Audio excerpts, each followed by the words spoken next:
How are you doing? I'm good. Ready to hop in some more classrooms. Yes, I'm excited. Hi, Disha. Thanks for joining us. Good morning. Thank you for inviting me. I'm so excited to join and see We're all glad the to wonderful have you. things Glad to y'all have are doing. extra eyes always. So thanks for being with us. Thank you. On the line, I have my two assistant principals. I think you already are familiar with Annette Gomez. And so she's with us today. And then my other assistant principal is also Sedina Gutierrez. Hi, how are you? I'm good, Sedina. How are you? I'm doing well, thank you. Do you have your camera on? I don't think your camera's on. Oh, I can see your graduation Oh. picture, but. Hi, here I am. Okay, awesome. So I know we're already running a little behind, so let's go ahead and dive right in. I want to start off from yesterday with next steps. I know we walked away yesterday with some next steps. Annette, can you name your next steps and your progress on those so far? Yesterday I had a check-in with Emily, as well as Minerva.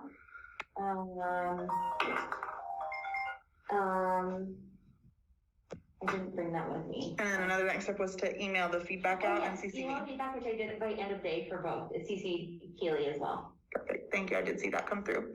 Sedina, I don't think you had any next steps pending from yesterday's rounds, correct? That's correct. Okay, awesome. So let's dive right back in with framing the focus for today. So if you can lift for me from yesterday, who remembers what our focus for leader development is going to be on our culture rounds today? Qualitative data. Yes, so who can name what qualitative data is? Teacher actions, student actions. Yeah, and specifically we were going to look at scripting two pieces of qualitative data. What are we going to look at scripting today? Setting expectations and redirections. Yeah, so we're going to look for, as we move through collecting our low inference data today, focusing on taking scripting notes of what teachers say or setting expectations and responding to misbehavior. Okie doke, so let's go ahead and dive right in. We have time to probably do 2 full rounds of classroom observations. When I look at our list of lead teachers that we have not yet seen, Zoe Ward is one, so I'd like to pop in with her today. And then also Miss Duran with first grade electives is also an area that we have not yet popped in. So we will prioritize those classes. Yes, Ms. Yes, Can you remind me and the team how we can use the tool, the observation tool you have here specifically for collecting low inference data? Any best practice with that? Yes, thank you. So one thing that I was doing yesterday is scripting the qualitative data in the boxes that are in alignment to the areas we were talking about. So when we're looking for that qualitative data around scripting what the teacher says, I would put that in the box next to setting bite-sized expectations. I would also put any response to misbehavior in that step 4 box as like the qualitative data for what they're saying. Another best practice I'll share with y'all is on the back of your document. What you can do is make a T-chart, and that T-chart has teacher and student actions on either side. As you observe, you can capture your teacher actions under the T column and your student actions under the student column. What impact do you think it would have to collect low inference data in a T-chart like this? Sedina or Annette? Yeah, I think it definitely will capture like the specific, these are my student actions and these are my teacher actions. Because I think even in my notes, I kind of put them together. And so it'll give me a clear visual of my teacher actions and student actions. Yeah, and how do you think capturing notes this way will help you identify the most pressing problem? We can see what leads to what. So what teacher actions led to what student actions and vice versa. Nailed it. Good job. Thank you for that reminder, Martha, to roll out that T-chart. So today you can capture your notes, teacher actions, student actions on either side. And remember that focus is taking that qualitative data as well around what expectations are being set and how we're responding to misbehavior. Yeah, and one thing I'll just punch to is our focus, right, based on the gap yesterday, is identifying that the high leverage qualitative data, but still continue to take that quantitative data, right? We want both. It's just yesterday we were only collecting primarily quantitative data, and so we want to make sure we're scripting, especially teacher expectations, since that's one of our look-fors. Thanks for that stamp, Martha. Okay, let's hop into Miss Ward's classroom. Disha and Martha, what I'll do is as soon as we get into the classroom, I'll call you in to the Teams line so that you can join there. One norm that we've had is we've turned cameras off, mics off as we're observing, just to be as non-distracting as possible during the classroom observation. I will see y'all over there.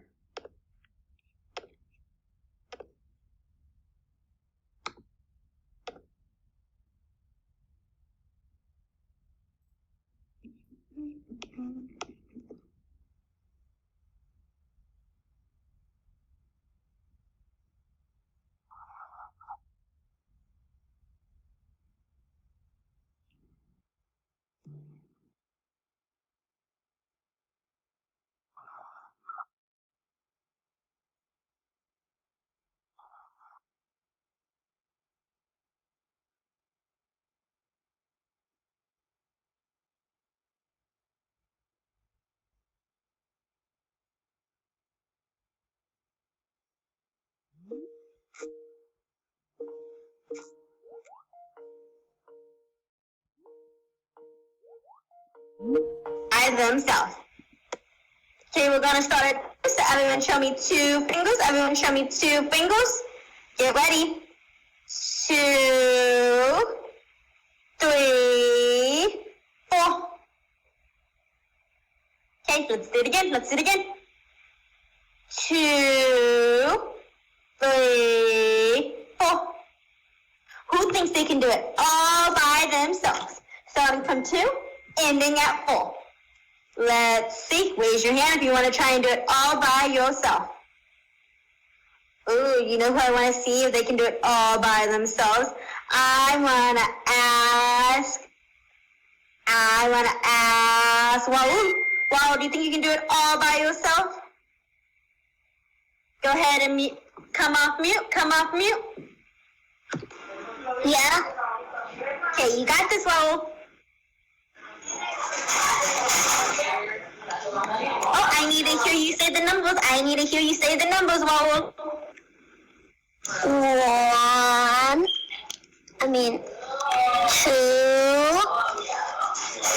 3, 4. Oh my goodness, Waul, you are so smart. Kiss your brain. Okay, now we're gonna go from 3 to 4. 3 to 4. So everyone hold up 3 fingers. Hold up 3 fingers. Show me 3 fingers, everyone. Oh, Betsy be showing me 3 fingers. Louisa showing me 3 fingers. Kaden showing me 3 fingers. Okay, guys, get ready. 3, 4. Let's do it again. 3, 4. Who thinks they can do it all by themselves? I think I want to call on Christopher because I saw he used the icon to raise his hand.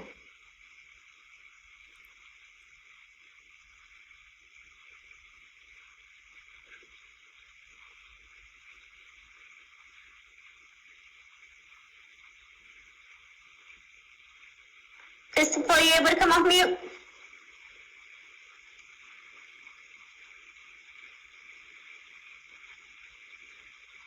Okay, Christopher, I'll come back to you, okay? Let's see. I want to see if Danielle can go from 3 to 4. Danielle, do you think you can do it? You're going to start at 3 and end at 4. Go ahead and come off mute if you can.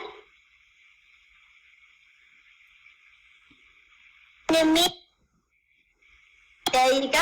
Oh, there you go. You're going to start at 3 and go to 4. Go ahead. 1, 2, 3, 4. Good. Now I want you to start at 3 and go to 4. So you're just going to say 3, 4. Can you do that by yourself? Yes. Okay, I want to see you. 3, 4. Oh my goodness, Danielle, you are so smart. Give yourself some silent shine. Okay, the next one we're gonna do is 3 to 5. Everyone show me 3. Everyone show me 3. Whoa, put it away. Put it away, whoa. Okay, we're gonna start at 3. Get ready. 3, 4, 5. Let's do it again. Oh, I need everyone's eyes on me. I need everyone's eyes on me. Okay, everyone give me a fist. Give me a fist so I know that you guys are ready. Oh, Luis is giving me a fist.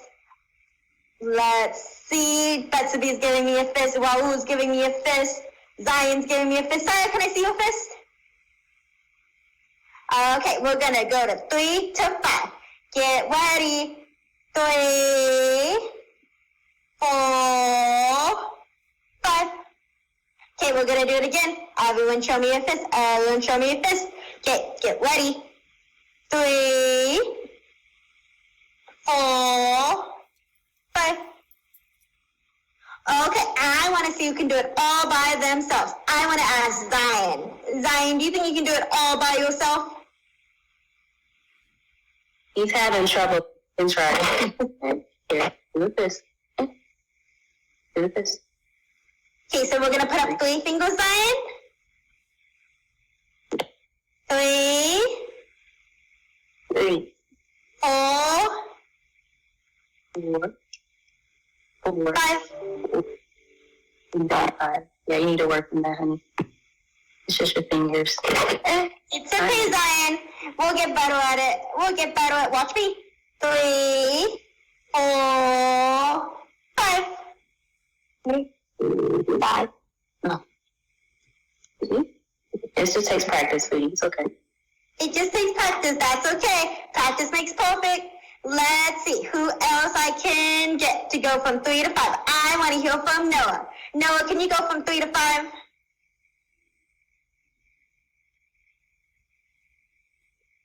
Make sure you come off mute, Noah. I don't want to take my turn. But Noah, we gotta participate, okay?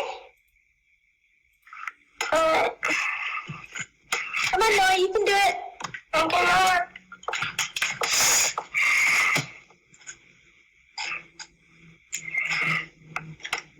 So go ahead, 3, 4, 5.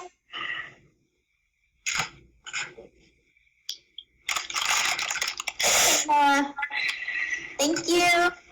Thank you for trying. Okay. Oh, now we're gonna do something a little harder. Oh, Christopher wanted to go. Christopher, can you go from 3 to 1? Oh wait, we haven't done that. Can you go from 3 to 5, Christopher? Yes. Okay, Christopher, go ahead. 3, 4, 5. Awesome job, Christopher. Kiss your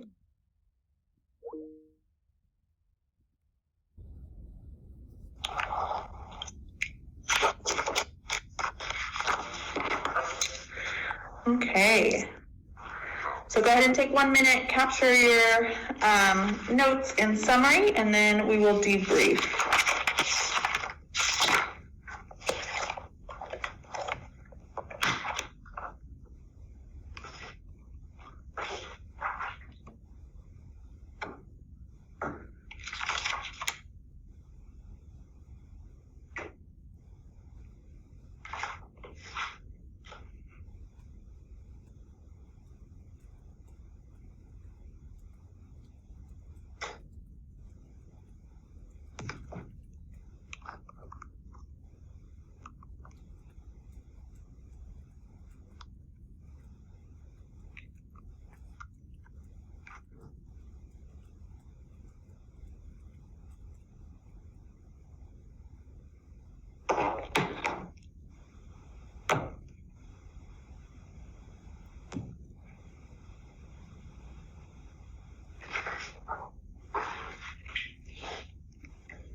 Okay, so let's go ahead and debrief.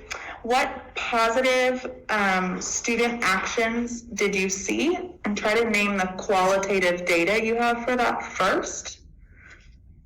So she asked Noah for, that was like the one that really jumped out to me. There were several, but she asked Noah, no, I want to see you do it. And he said, I don't want to take my turn. Is that or am I jumping forward? Am I going to? Yeah, so we're looking for Okay. positive evidence of student learning first. Okay. So what evidence of student learning did we have? And if you have qualitative data for that, name the qualitative data you have for the evidence of student learning. Okay, so I was able to see, so was able to complete the 1, 2, 3, 4 quantitative task correctly. Danielle was able to complete that task correctly. So was Noah and Zion. Mm-hmm. And what did the teacher say or do to help the student do that?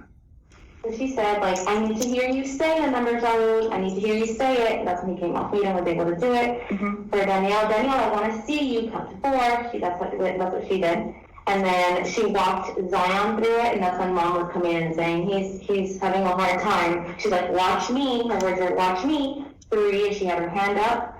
4, 5, he was able to complete the task with help from Zoe and Mom. And then for Noah, she said, come on, Noah, you can do it. Come on, Noah. She walked him through it until he completed the task. Yep.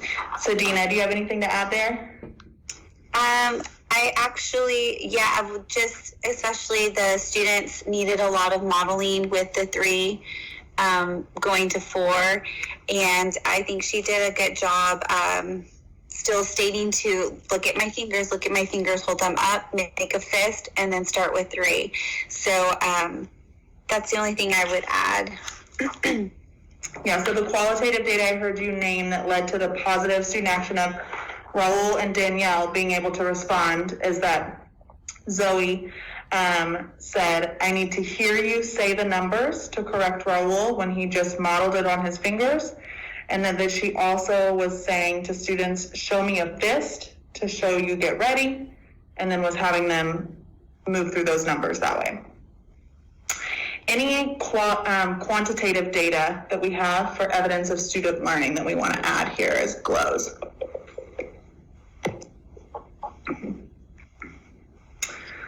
I can share one. So I had 4 out of 5 students were able to come on and off mute correctly when called on. And then the one student who didn't, Christopher, she came back to him later and he was able to later successfully come on and come off mute. I know that's one of our cultural look-fors, which is why I wanted to highlight that. Yeah, I agree. And I think a teacher action that was aligned to that from our practice yesterday is that she urgently responded to Chris, reset the expectation, and then told him that she would come back, which is what was modeled in our professional development yesterday. So I agree. Only other thing I would name is 12 out of 12 students had their camera on for the lesson as well, which is an expectation that we have for students there culturally for those lessons. Let's move on to areas of growth. So what was holding students back from learning in this class? I thought I counted 16 students in there. So I wrote down that only 12 out of 16 students had their camera on. Okay. So only 12 out of 16 students had their camera on. And I saw 9 out of 12 had their eyes on the screen. Got it. So there may have been a discrepancy there in the data that I had collected. So Dina, what about for you? What were gaps in student learning? Start with the student actions first.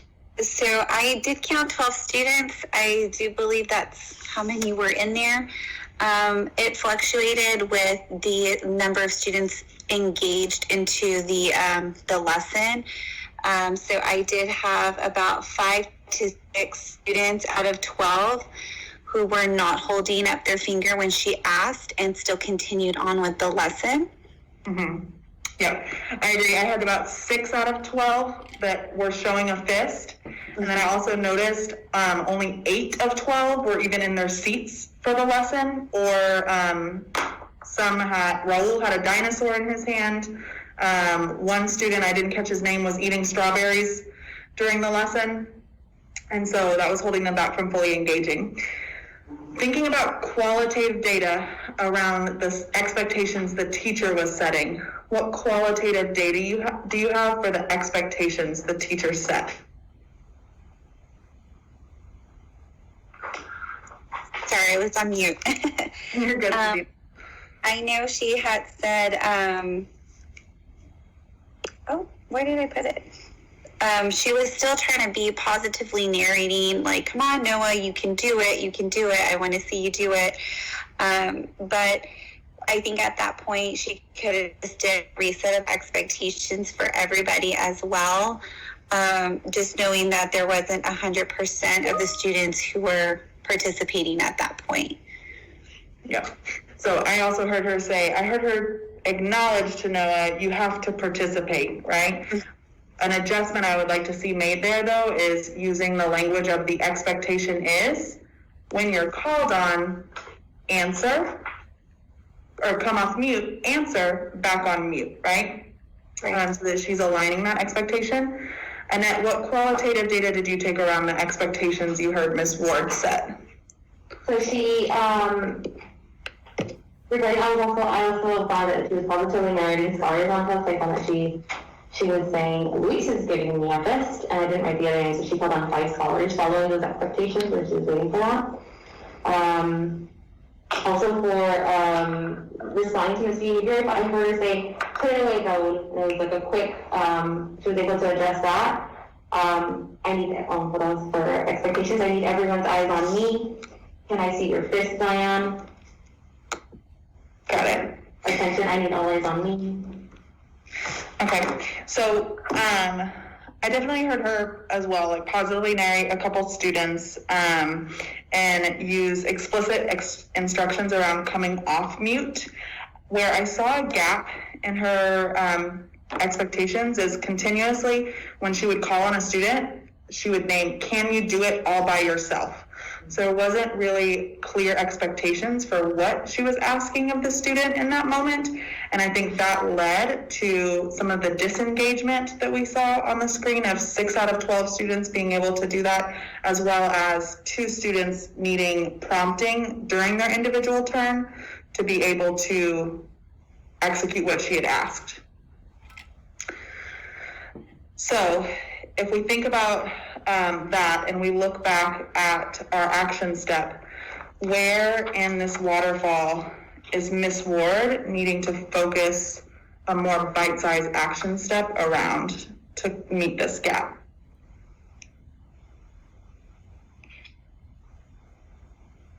Would it be 2 state bite-sized expectations?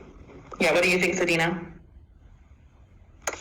Yes, I would say the same thing, especially going off what our focus has been, just to state those expectations clearly for them.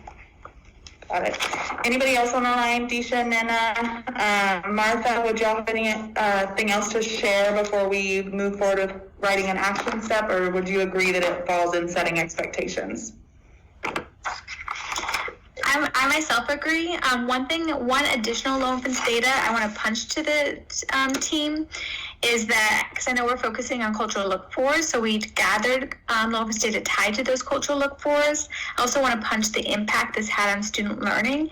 And so of the 4 students that she called on, only one of the 4 were able to correctly count from the start number to the end number. So that's just helpful if we think through what's the learning objective, to consider what evidence and what gaps. That was one gap, which I think is a result of the gap in culture that we identified.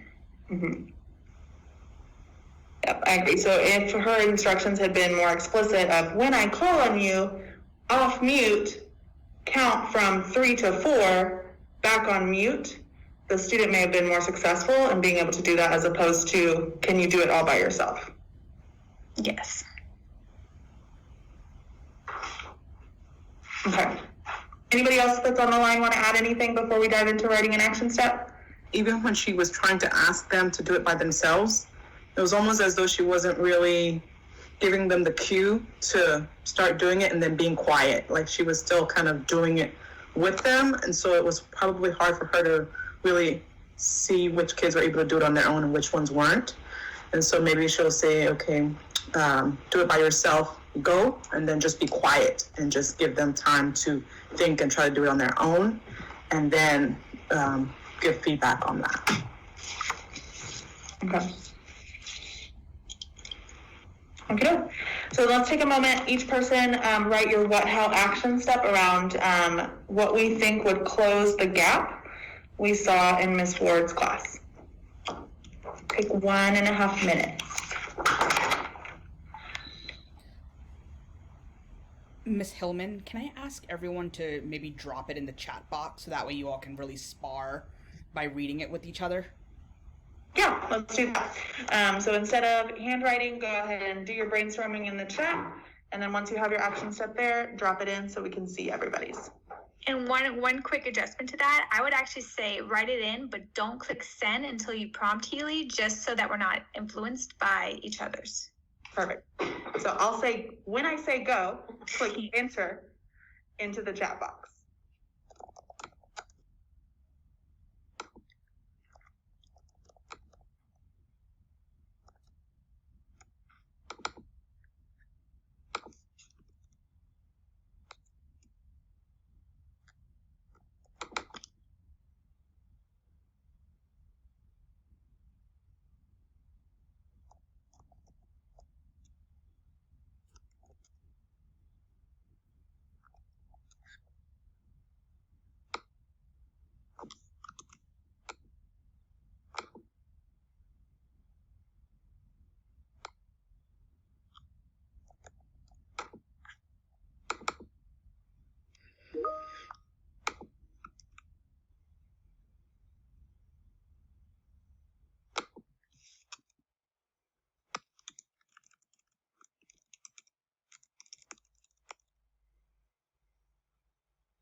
Okay, just had timer go off. Take about 30 more seconds to finish your thoughts. And then when I say go, you'll click enter.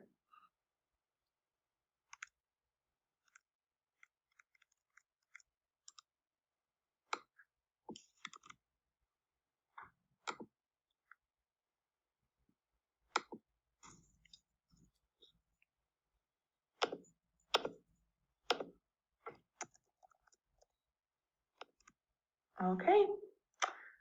Go ahead and press enter and put your thoughts in the chat box. Go.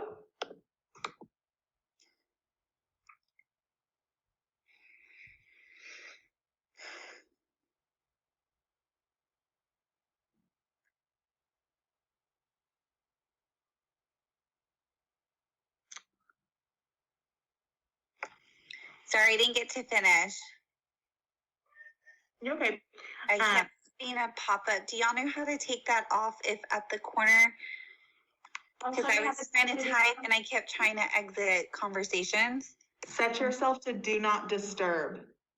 Okay. Then that won't happen anymore. Yeah. It's up in the upper right-hand corner on the main screen. Got it. Where your little picture is on Teams. You can set yourself to do not disturb and then you won't see those up. Okie doke. Annette, go ahead and read us your action step that you put that would close Miss Ward's gap. Okay, I said, what state-by-state expectations for each task in order to ensure 100% participation? How? 1, get 100% attention. 2, provide 3 to 5 bite-sized expectations. 3, check for understanding. 4, give the cue. Nice, very aligned to what I had to. So Dina, go ahead and share with us what your thoughts were on your action step. I know you didn't get a chance to finish typing, but share what you started with. Yeah, so giving clear bite-sized expectations. I did put 1, 100% attention, so gather everyone's attention. 2, set the bite-sized expectations to 1 to 3 steps.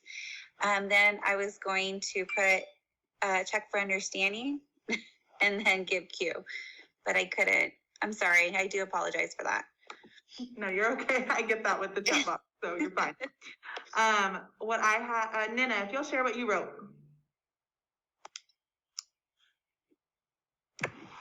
Okay, I said to give clear expectations, how by clearly naming what you want learners to do. 2, checking for understanding by asking them to repeat it to make sure they understand what they're supposed to do. And then 3, giving them a cue to then execute that. Got it. So I see a lot of alignment in many of our action steps. Martha, I see you also started out with the attention getter and also had the signal to start. So I see alignment in our action steps there. All of us had most of us had that getting 100%, and then all of us had that give signal for students to start, so agree. Annette, we were very aligned in our action step. Pretty much the steps are exactly the same, minus I just included that cue in step 2 as well as a reminder that they need to set the expectation with the cue so students know what they're listening for. So let's go ahead and ground ourselves in that action step for Zoe. Annette, I think if you can make the adjustment to step 2, just to say, provide 3 to 5 bite-sized expectations with cue, then the remainder of your steps are really solid. And one thing that I think will be helpful when you roll this out to Zoe is similar to how I modeled before. Give her an example of what this could have looked like as she ran through this lesson today, right? So when I call on you, off mute, count on your fingers from 3 to 4, back on mute.